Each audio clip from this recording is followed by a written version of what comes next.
Bueno, muy buenas noches. Esta clase es de la Cátedra de Constitución, Política y Democracia para los alumnos de la Universidad La Gran Colombia. Y he querido compartir estos momentos de reflexión sobre esos temas tan importantes dentro de la vida del profesional, ese profesional gran colombiano, ese hombre que está a puertas de nacer en la vida profesional, en nuestro estado social de derecho que lo está esperando esta comunidad dentro de las diferentes ciudades de nuestro país a lo largo y ancho. Me va a permitir compartir pantalla para darles a conocer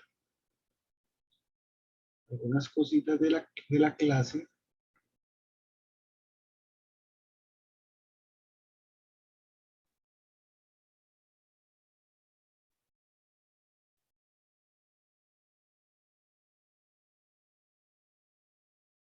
Y vamos a arrancar con la constitución política, con esa organización del Estado. Quiero comentarles que el derecho de un pueblo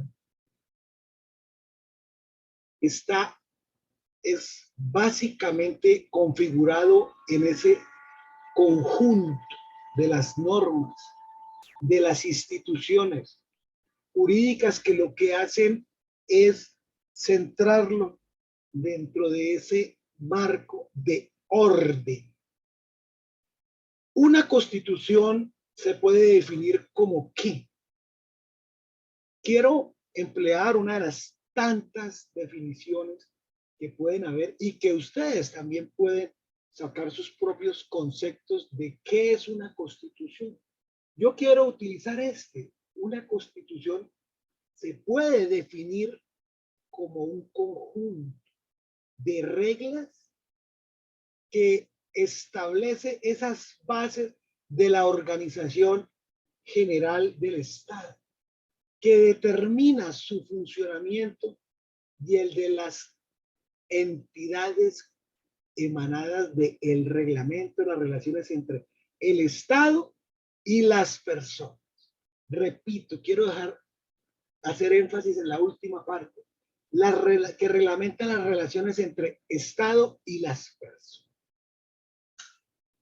¿Qué quiero decir con todo esto? Que un hombre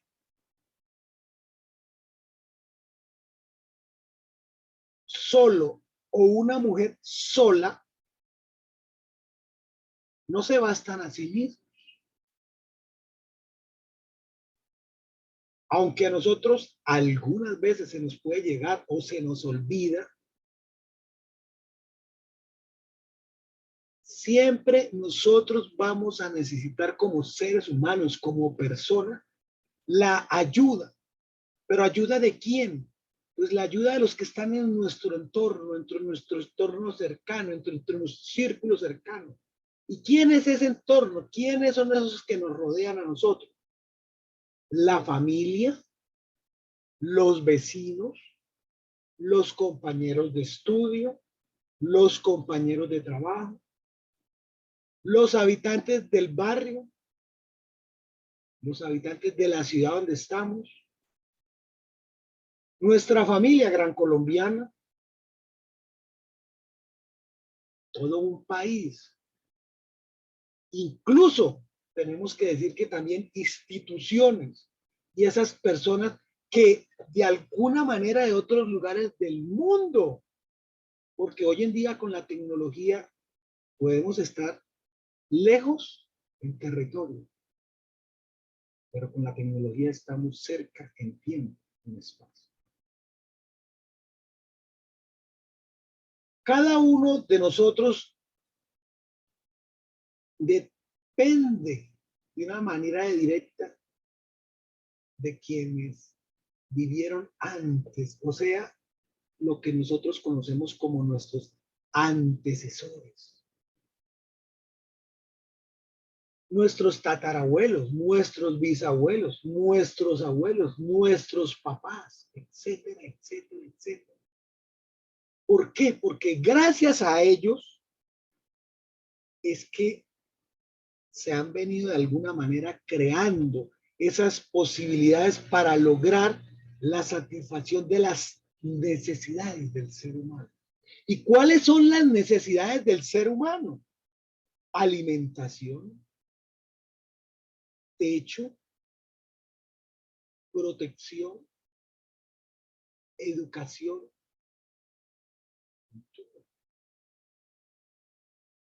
Es esa tradición que ha sido heredada en un elemento constitutivo de lo que conocemos como la nacionalidad. Pero resulta, mis estimados compañeros, que con el crecimiento de la humanidad, nosotros lo que hicimos fue ir pasando de tribus, de reinos y comarcas, y así posteriormente poder llegar hoy en día a lo que conocemos como las grandes naciones, las polis, esas múltiples asociaciones de personas que son diferentes, que son grupos diversos. Para la organización estructural de las naciones y de los estados, tengo que contarles que transcurrieron cualquier cantidad de tiempo, muchos siglos, y que obviamente participaron muchas generaciones.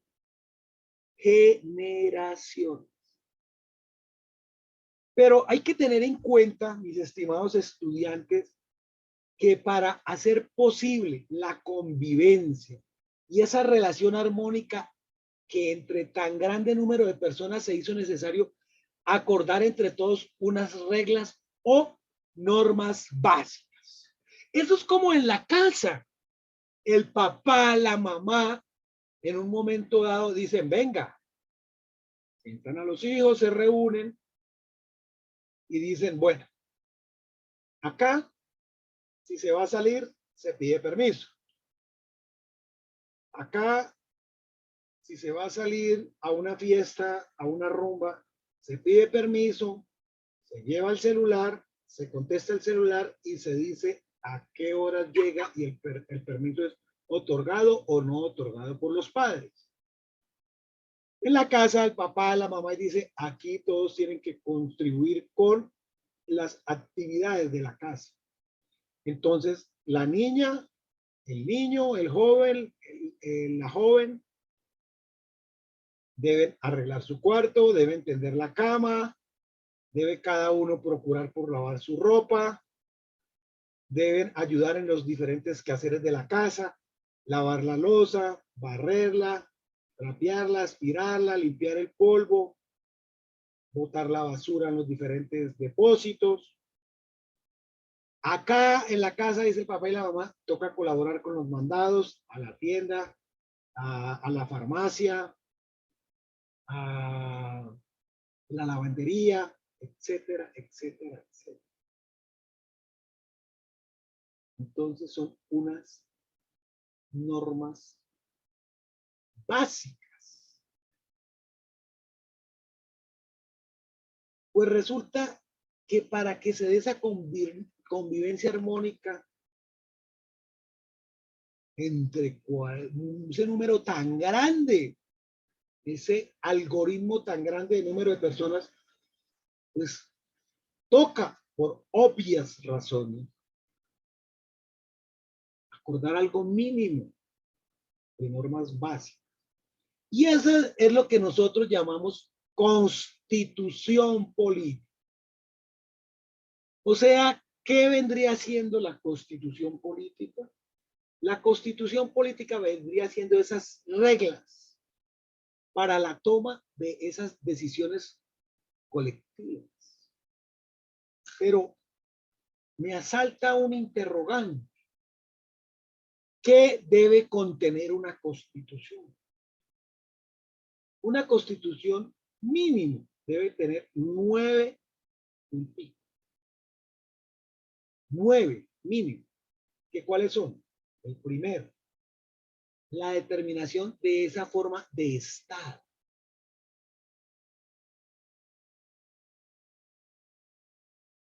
La forma de gobierno o régimen político. 2. Tercero, la determinación de los elementos del Estado. Cuarto, las limitaciones del poder público. Quinto, los derechos de las personas. Sexto, la organización y el funcionamiento de las ramas y los órganos del poder público y sus relaciones internas. La organización y funcionamiento de los organismos de control de la actividad fiscal del Estado y vigilancia de la conducta de los funcionarios públicos. Les repito, 7. La organización y ese funcionamiento de los organismos de control de la actividad fiscal del Estado y de vigilancia del conducto de los funcionarios públicos. O sea, algo que como lo que conocemos hoy día como las famosas IAS. Octavo, la organización administrativa fundamental del Estado. 9, el procedimiento para la reforma de la Constitución. Pero, además de nuestra Constitución, contiene un preámbulo. Y ustedes se preguntarán, ¿y qué es eso de preámbulo?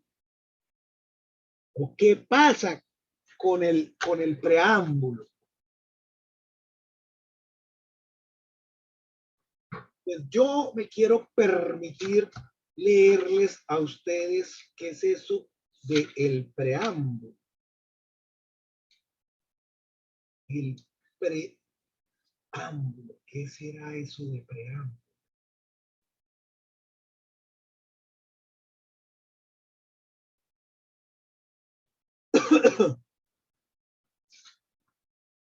El preámbulo dentro de nuestra Constitución Política de Colombia. Y dice el preámbulo, el pueblo de Colombia, en ejercicio de su poder soberano, representado por sus delegatarios a la Asamblea Nacional Constituyente, invocando la protección de Dios y con el fin de fortalecer la unidad de la nación y asegurar a sus integrantes la vida, la convivencia, el trabajo, la justicia, la igualdad, el conocimiento, la libertad y la paz dentro de un marco jurídico democrático y participativo que garantice un orden político, económico y social justo y comprometido a impulsar la integración de la comunidad latinoamericana, decreta, sanciona y promulga la siguiente Constitución Política de Colombia. Entonces,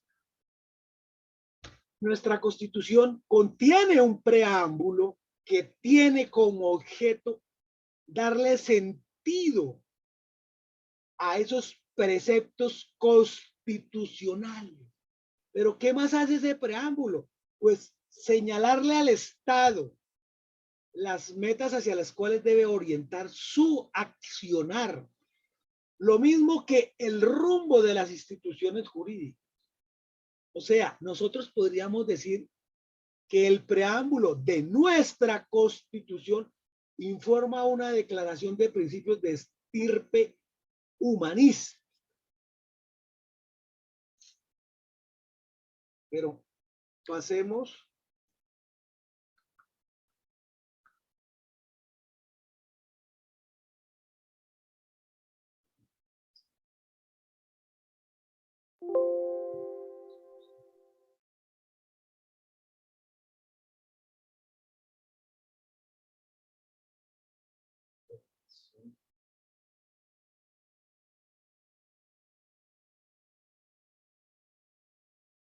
más. Déjame que esto se me enloqueció un poquito.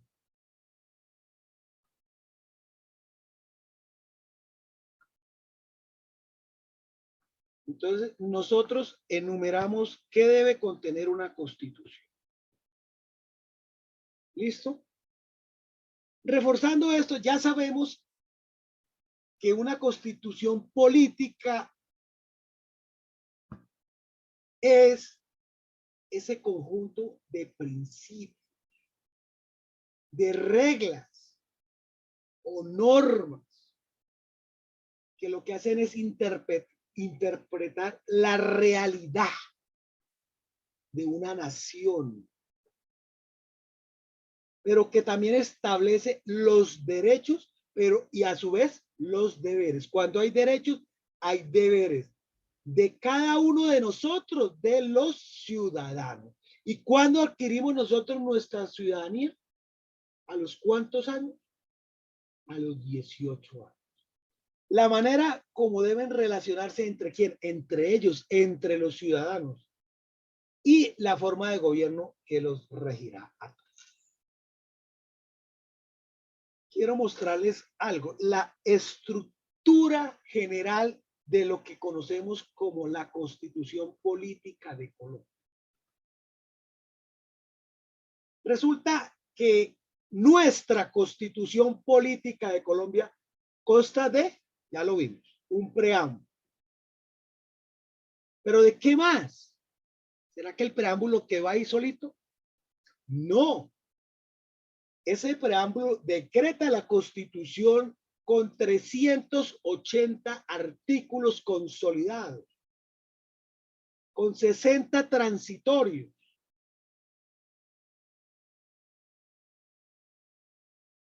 Algunos de esos transitorios, recordemos que fueron vigentes durante mucho tiempo. Pero hablemos de los 380 artículos de nuestra Carta Magna, que está distribuida como en 13 títulos, subdivididos con excepción del primero y del 13 en capítulos.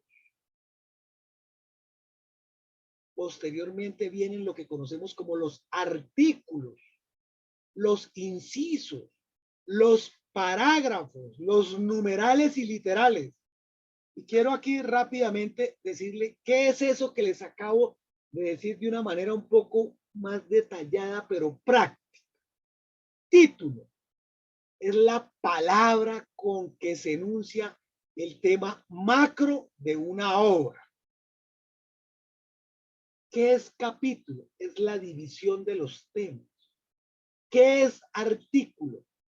Cada una de las disposiciones de cada capítulo. ¿Qué es un numeral? Los artículos señalados por números. ¿Qué es un literal? Los artículos señalados por letras. ¿Qué es un inciso? Lo cortado por un punto aparte que pasa a otro renglón. ¿Y qué es un parágrafo? Es el texto anexo que sirve para dar claridad al contenido de ¿qué? De un artículo.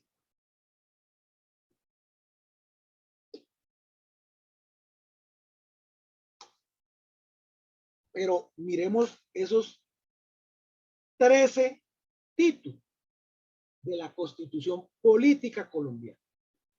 ¿Qué pasa en el primero? ¿De dónde a dónde va y cómo se llama? El título primero, mis estimados compañeros, es el más importante, porque es el que nos habla de los famosos, de los principios fundamentales. ¿Y va de qué artículo? ¿Qué artículo va? Del artículo 1 al artículo 10. El título 2 es el que trata de los derechos, de las garantías y de los deberes. Va del artículo 11 al artículo 95.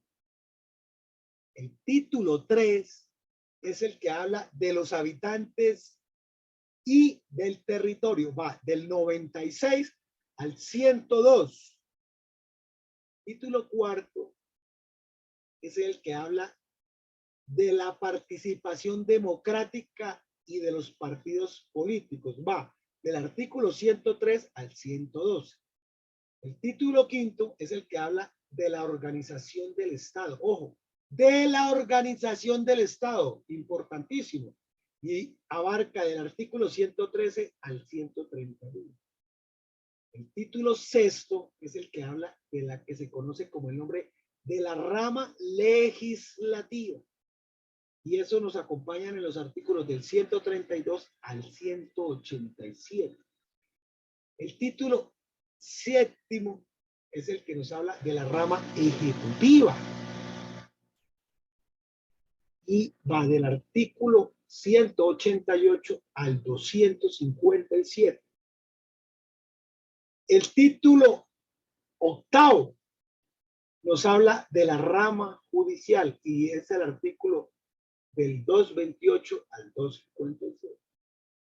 Pero también viene el título noveno, que es el tan nombrado ahorita últimamente. Nos habla de las elecciones y de la organización electoral. Va del artículo 258 al 266. Y el título décimo nos habla de los famosos, de los organismos de control que van del 267 al 284. El título décimo primero es el que habla de la organización territorial y lo podemos encontrar del artículo 285 al 331. El artículo décimo segundo es el que habla del régimen económico y lo que se conoce como la hacienda pública, que lo encontramos del artículo 332 al 373. Y por último, el título décimo tercero, que es el que nos habla de la reforma de la Constitución, que va de los artículos 374 al 380. Si ustedes se aprenden esa conformación de la Constitución política, créanme que ustedes van a saber dónde están y para qué están, cómo están parados. Cómo están parados.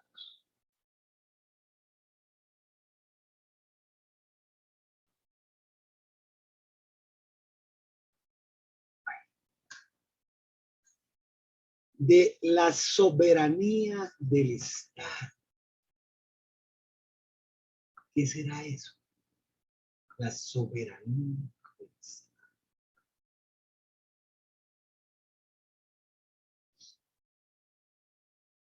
Pues señores, eso es muy, muy sencillo.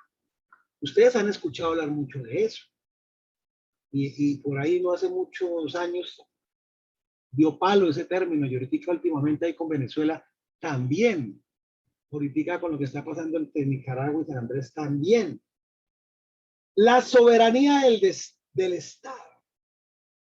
Pues resulta que la doctrina clásica de esa soberanía del Estado consiste fundamentalmente en ese asentimiento, dígase bien, asentimiento, asentar ese sentimiento de que en toda sociedad existe un poder absoluto, superior e incontrolado, que es el que tiene la decisión final con respecto a la adopción y promulgación de las normas jurídicas que deben regir esa sociedad.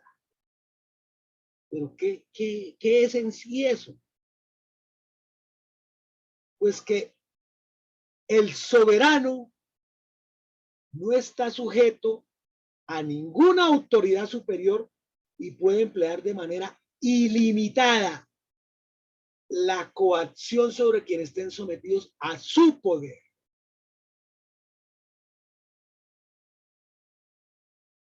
El derecho puede estar así encarnado en una sola persona, como ocurriría en una monarquía absoluta, o en un régimen aristocrático, o en todo el conglomerado de la población, como ocurre con las democracias. Pero esa doctrina clásica confiere a la soberanía ese carácter absoluto. De esta manera la soberanía definiría al Estado en sí mismo. O sea, en términos generales, por soberanía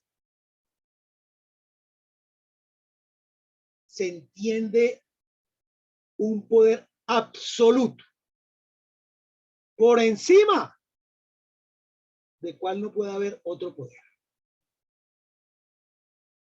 Jurídicamente, la soberanía del Estado significa que este es el máximo poder dentro de una nación y que se impone, oiga, se impone, señores, a todos los grupos, a todas las personas, porque no hay nada por encima de él. Pero el pueblo representado cede su poder soberano al órgano representativo. O sea, es lo que se conoce como una apropiación del poder popular por las asambleas elegidas. Reconocer que el Estado es soberano significa que los demás grupos, comunidades, sindicatos, agremiaciones provinciales, partidos, etcétera, etcétera, etcétera, le están subordinados a tiempo que el Estado no lo está a ningún grupo superior. Pero también significa que el Estado está colocando en pie de igualdad jurídica frente a los demás estados que conforman la comunidad internacional. Es por ello que puede concluir tratados, hacerse representar diplomáticamente ante los otros estados y ante los organismos internacionales.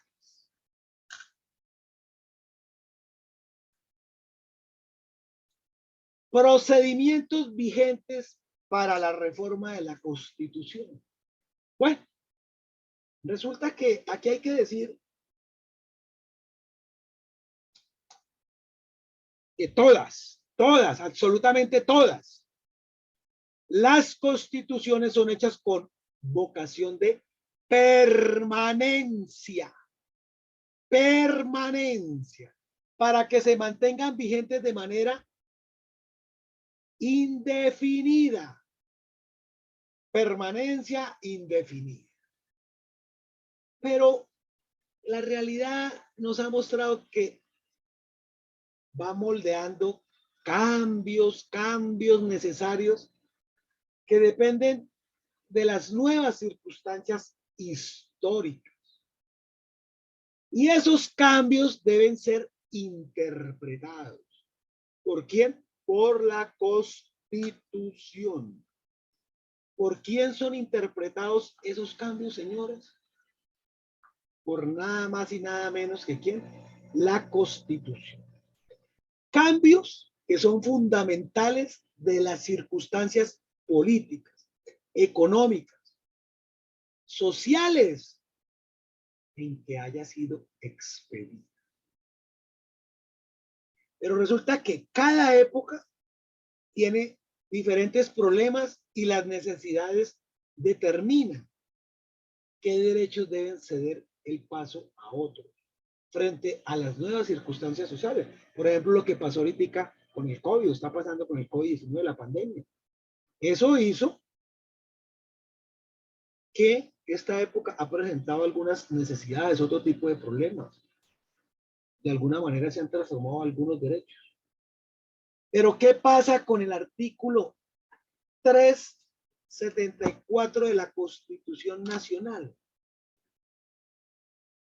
Establece 3 procedimientos para las reformas constitucionales. ¿Cuáles son? A, por medio del Congreso. 2, por una asamblea constituyente. Y 3, por el pueblo mediante lo que conocemos como el referéndum.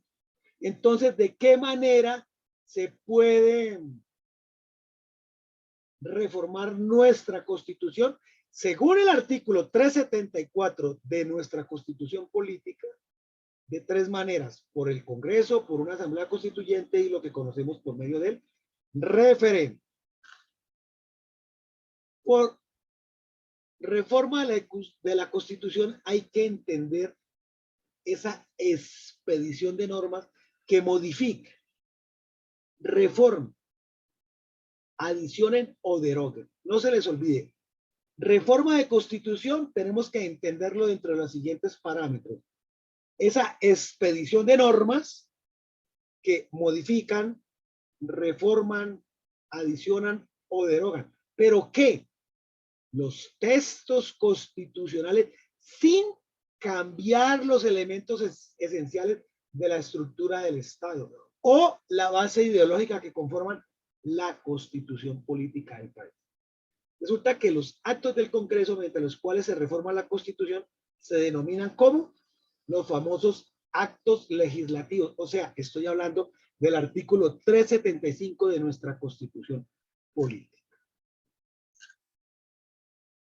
Los principios constitucionales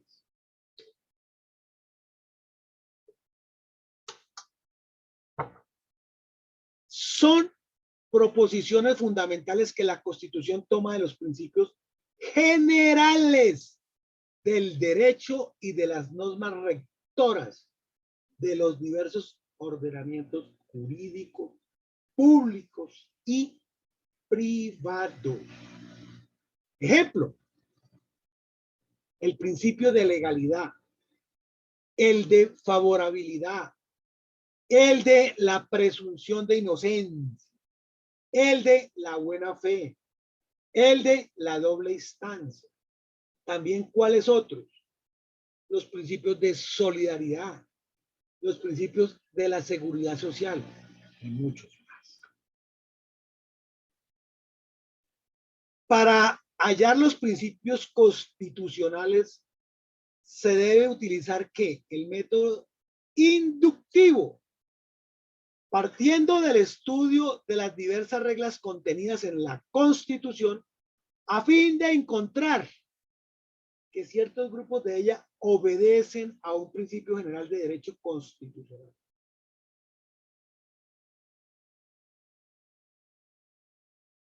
Cuando no haya ley exactamente aplicable al caso controvertido, ¿qué se hace?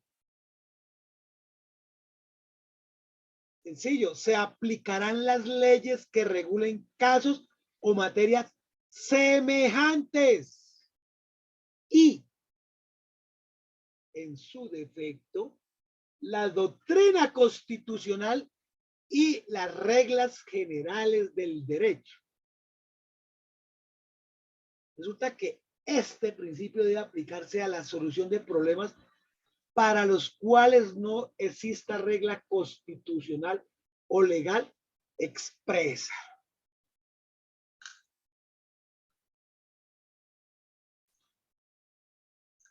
Supremacía de la Constitución. ¿Qué será eso? El artículo 4 de nuestra Constitución política reza: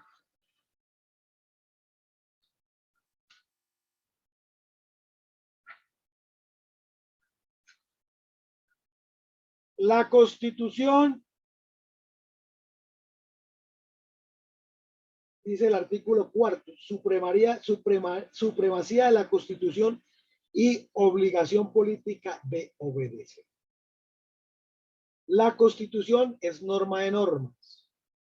En todo caso de incompatibilidad entre la Constitución y la ley u otra norma jurídica, se aplicarán las disposiciones constitucionales. Es deber de los nacionales y de los extranjeros en Colombia acatar la Constitución y las leyes y respetar y obedecer las autoridades.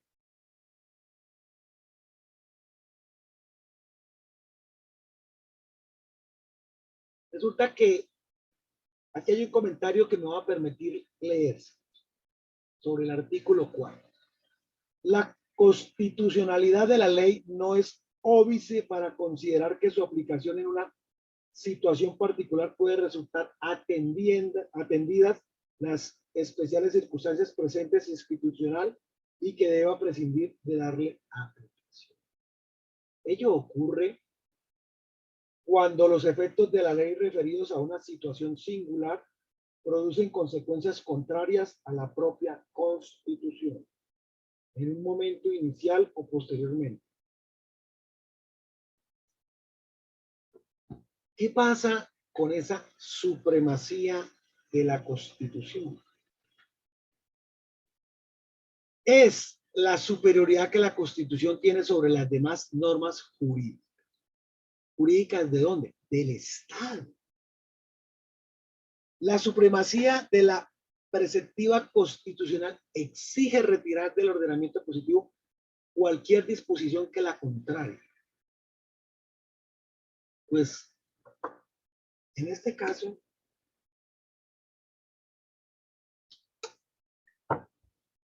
se trata de un procedimiento jurídico especial organizado para el efecto que se realiza por medio de lo que nosotros conocemos la jurisdicción constitucional.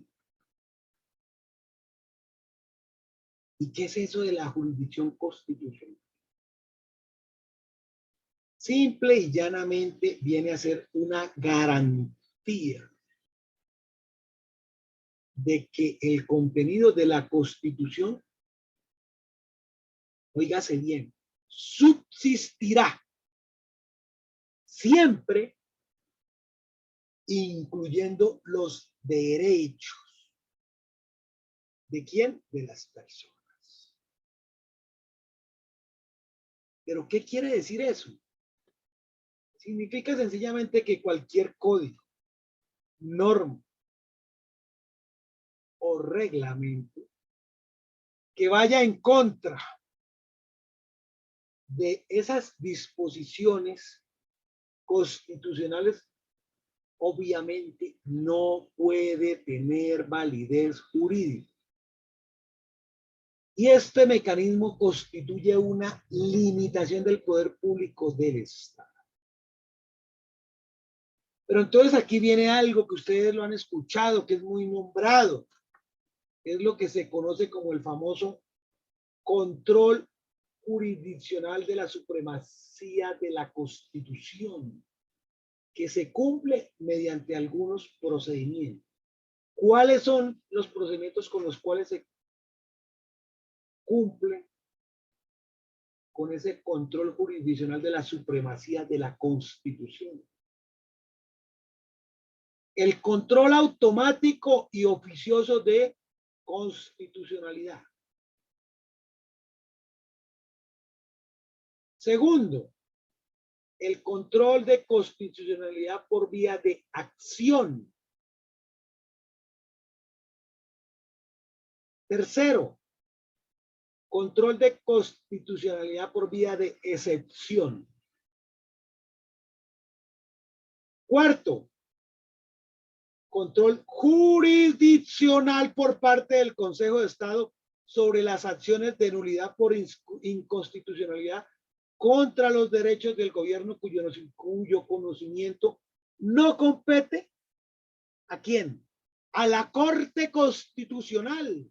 Les repito, ese control el cuarto, control jurisdiccional por parte del Consejo de Estado ¿sobre qué? Sobre las acciones de nulidad por inconstitucionalidad.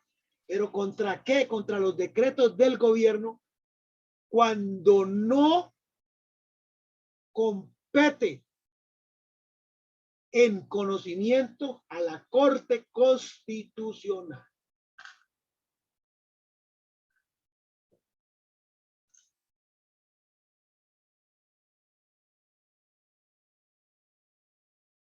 La jurisdicción constitucional establece una rígida jerarquía que va de mayor a menor. Es decir, de un precepto supremo fundamental, o sea, lo que se conoce como norma constitucional. A otros de inferior rango, ¿que cuáles son los de inferior rango? Las leyes ordinarias, los decretos presidenciales, las ordenanzas, los decretos de gobernadores, los acuerdos, los decretos del alcalde, etcétera. Así van bajando. Relacionados en tal forma que por lo general cada una de estas categorías normativas depende de qué? De la anterior, o sea, es subordinante y a su vez sostiene a la que le sigue de menor condición.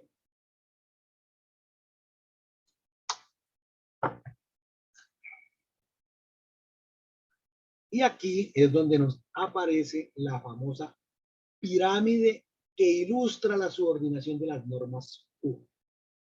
O sea, la famosa pirámide de Haskell. Ahí la tiene. A mano izquierda, la pirámide, y a mano derecha, las diferentes escalas de mayor a menor que hacen parte de esta pirámide de Haskell. Primero, las normas. Vamos descendiendo las leyes ordinarias, los decretos del presidente, las ordenanzas, los decretos del gobernador, los acuerdos, los decretos del alcalde y las resoluciones. Esa es la famosa pirámide kelseniana. Pero ahora viene algo muy importante. La interpretación de la Constitución. Resulta que la Constitución es una ley.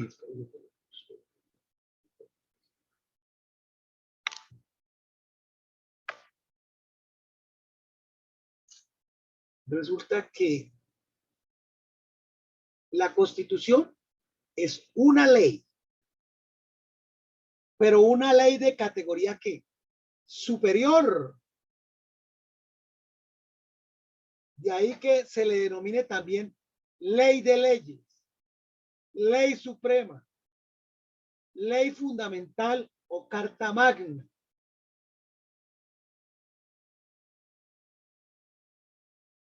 Como ley, su contenido está integrado por normas jurídicas de carácter general y abstracto.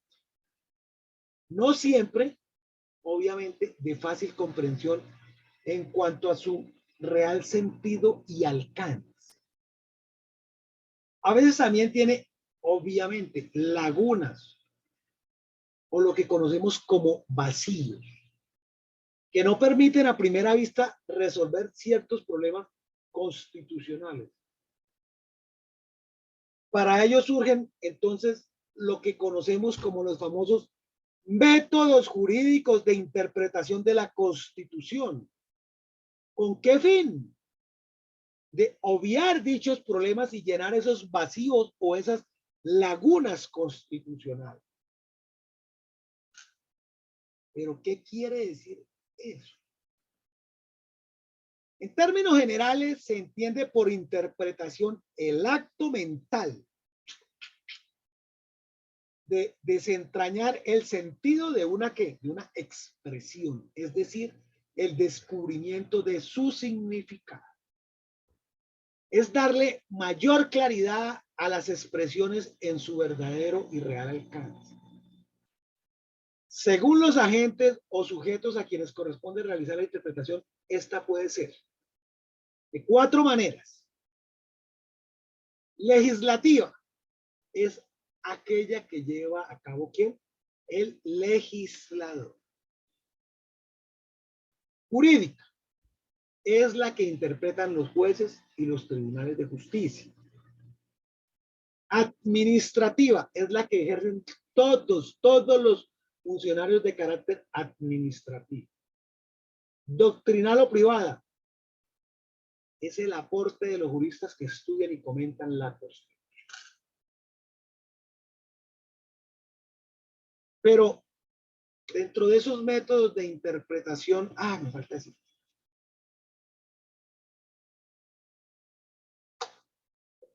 Hay 4. El literal, método de interpretación literal. Consiste en asignar esas palabras que están asignadas en la Constitución el significado exacto que dichos vocablos tienen en el lenguaje ordinario. Es como obtener el significado a partir de lo que conocemos nosotros como un diccionario. El método de interpretación histórica consiste básicamente en indagar, ir a los antecedentes, a las raíces históricas. ¿De qué? De la norma constitucional para desentrañar su espíritu. El método de interpretación sistemática es una comparación que se hace de determinada norma con el texto de la Carta Fundamental, considerando este como un todo. ¿Cómo así? O sea, una ley posterior deroga a la anterior, como también una ley especial deroga la general. El método de interpretación teleológico, no televisivo, no, teleológico, se utiliza como esa aplicación extensiva de lo dispuesto en el Código Civil para la interpretación legal de una expresión oscura, ¿verdad? Entonces se recurre entonces a su intención de espíritu, claramente manifestados en ella misma, o sea, en esa historia fidedigna de su establecimiento.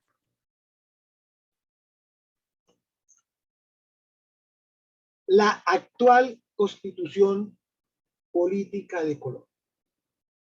Resulta que la tradición constitucional y el constitucionalismo le reconocen a la Carta Fundamental la prelación del Estado de Derecho sobre el poder estatal.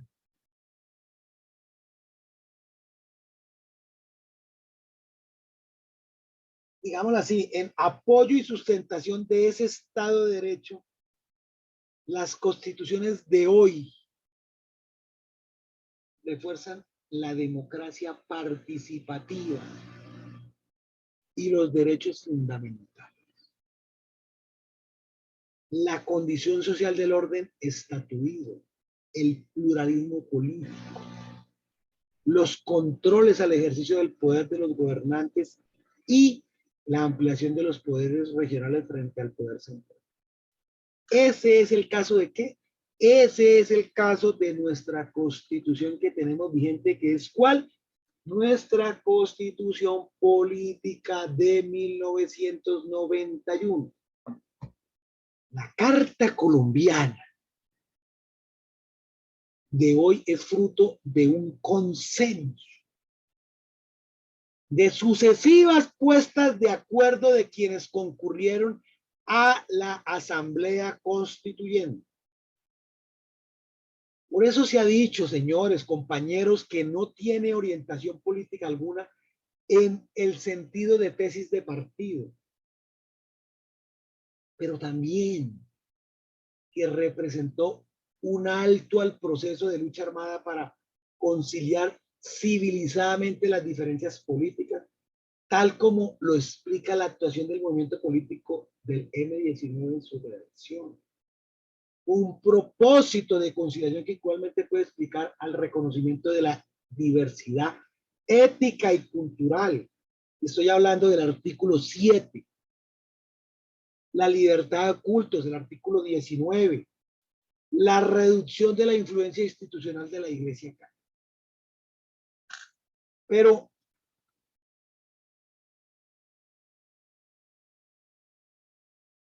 el enfoque panorámico de la Constitución de 1991, digámoslo así, tendríamos que sintetizarlo en los siguientes temas. El sistema de los derechos y las libertades. El régimen presidencial y las relaciones del gobierno con el Congreso de la República. la elección presidencial, la estructura judicial, el control constitucional y la organización territorial del Estado. En el artículo primero de nuestra Constitución Política se plasman sintéticamente los principios fundamentales que forman nuestras instituciones políticas, a saber, el Estado social de derecho,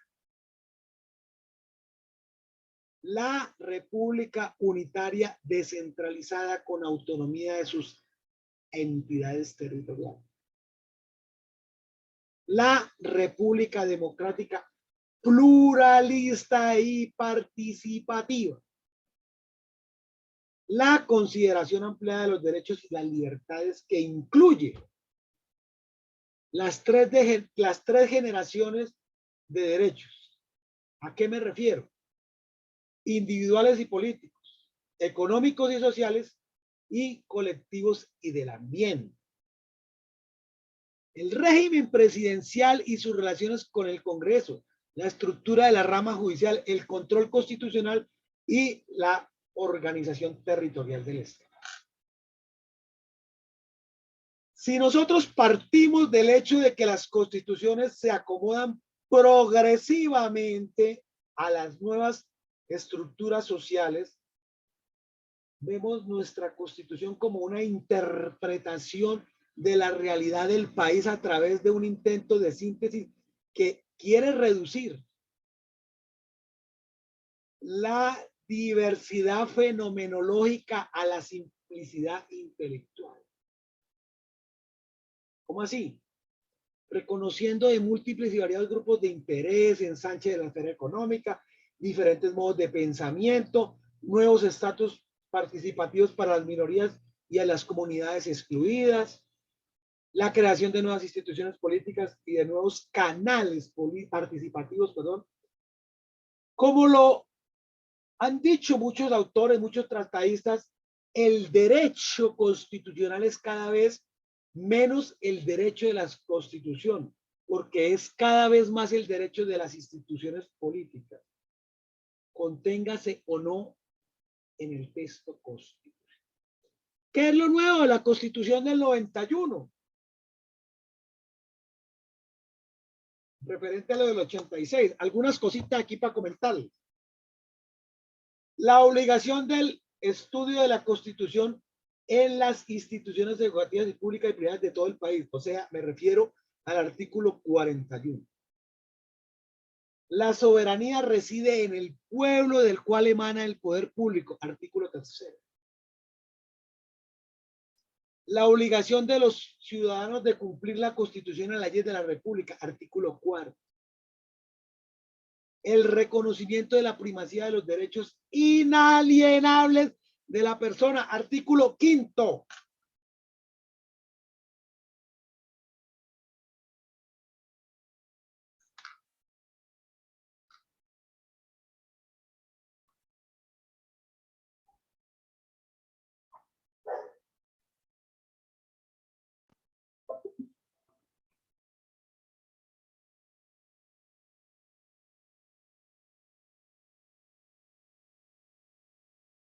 Señores, con esto doy final a la clase de hoy sobre los inicios, cómo hemos ido introduciéndonos en nuestra Constitución Política de Colombia, el tan importante preámbulo, las cosas nuevas que nos trajo esta Constitución del 91, el artículo 41 exactamente, el tercero, el cuarto y el quinto. Esos derechos inalienables, los métodos de interpretación, los principios, la pirámide que el señal. Señores, muchísimas gracias y hasta la siguiente ocasión. Muy amables.